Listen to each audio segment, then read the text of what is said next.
नमस्ते दोस्तों, Jayashree math special channel में मैं जयश्री वाजे आप सबका स्वागत करती हूँ।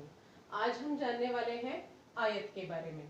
जैसे कि आप सब देख रहे हैं, यहाँ पर मैंने बोर्ड पर आयत निकाला हुआ है।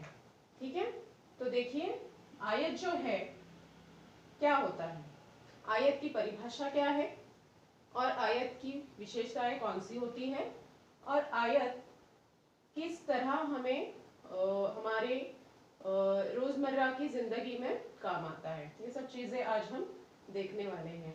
ठीक है, तो यहाँ पर आप देख पा रहे हैं कि आयत जो है मैंने यहाँ पे ड्रॉ किया हुआ है। इसकी जो सामने वाली जो रेखाएं हैं, देखिए यहाँ पे ये जो रेखाएं हैं ये समांतर है। समांतर का मतलब आप सबको पता है, समांतर मतलब सम प्लस अंतर, है ना।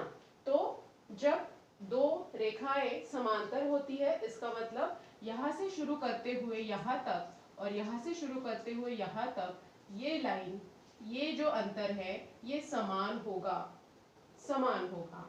अगर ये इसका जो अंतर है यहाँ पर 6 सेंटीमीटर है तो यहाँ पर भी वो 6 सेंटीमीटर ही होगा।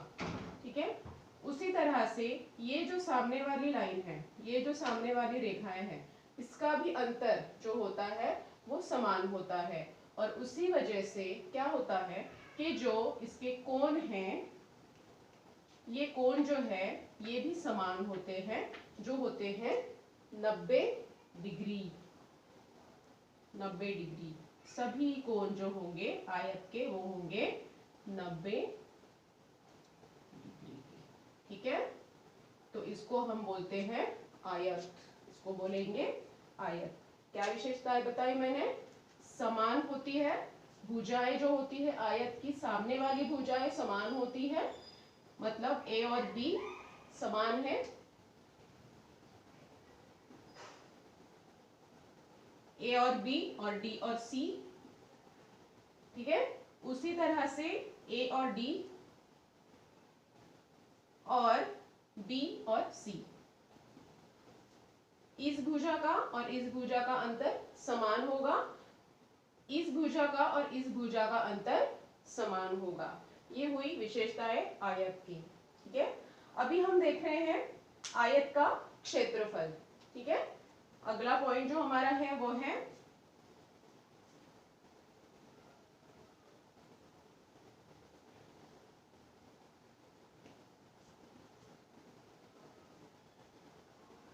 तो देखिए आयत का क्षेत्रफल जो होता है उसका फॉर्मूला हम लिख रहे हैं यहाँ पर। देखिए आयत का क्षेत्रफल जो है उसका फॉर्मूला मैं लिख रही हूँ,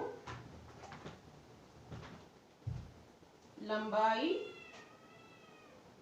गुना लंबाई गुना चौड़ाई। ठीक है, इसकी जो लंबाई होगी उससे गुना करेंगे चौड़ाई को, तो यहाँ पर हम इसको ही नाम दे देते हैं। इन ए और बी को हम उसका अंतर हम लिख देते हैं। यहाँ पर मैंने लिखा समझो 8 सेंटीमीटर और यहाँ पर मैंने लिखा 4 सेंटीमीटर। ठीक है, 8 और 4, तो इसकी लंबाई हो गई है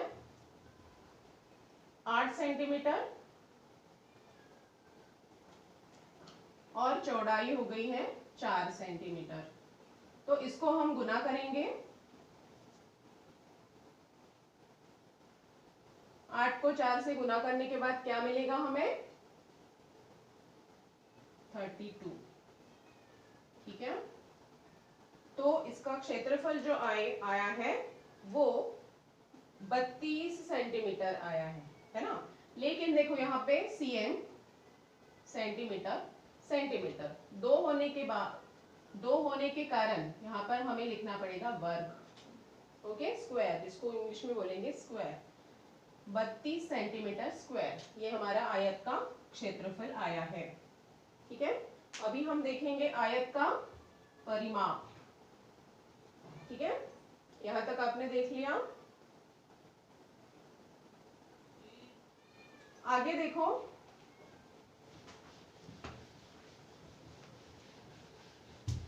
आगे देखिए, यहाँ पे हम देख रहे हैं आयत का परिमाप।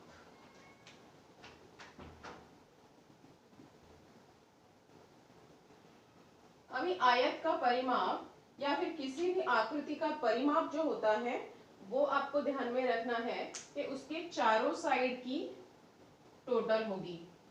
चारों साइड को जब हम जोड़ेंगे तब हमें मिलेगा उसका परिमाप।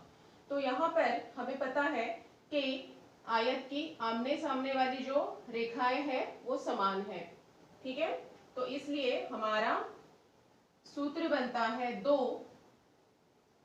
ब्रैकेट में लंबाई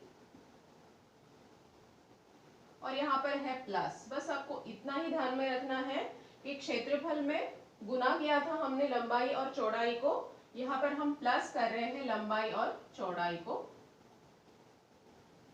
और हमने बाहर 2 लिख लिया है परिमाप के लिए, ठीक है ना। तो आपको ये ध्यान में रखना है, क्षेत्रफल और परिमाप में बहुत ज्यादा बच्चे कंफ्यूज होते हैं, तो आपको ये ध्यान में रखना है।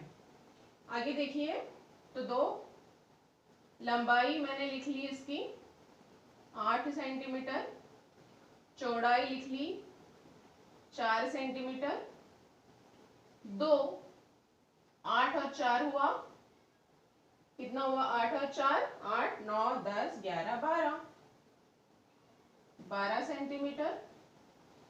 अभी यहाँ ब्रैकेट जब होता है तब आप सबको ये पता होना चाहिए चीज के गुना का साइन वहां पे होता है, मतलब गुना करना होता है हमें, गुना। तो 2 गुना 12 जो है हमारा आंसर आ रहा है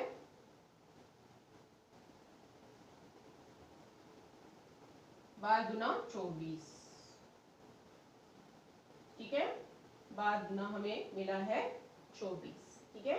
तो ये हो गया इसका परिमाप, ये हो गया इसका परिमाप।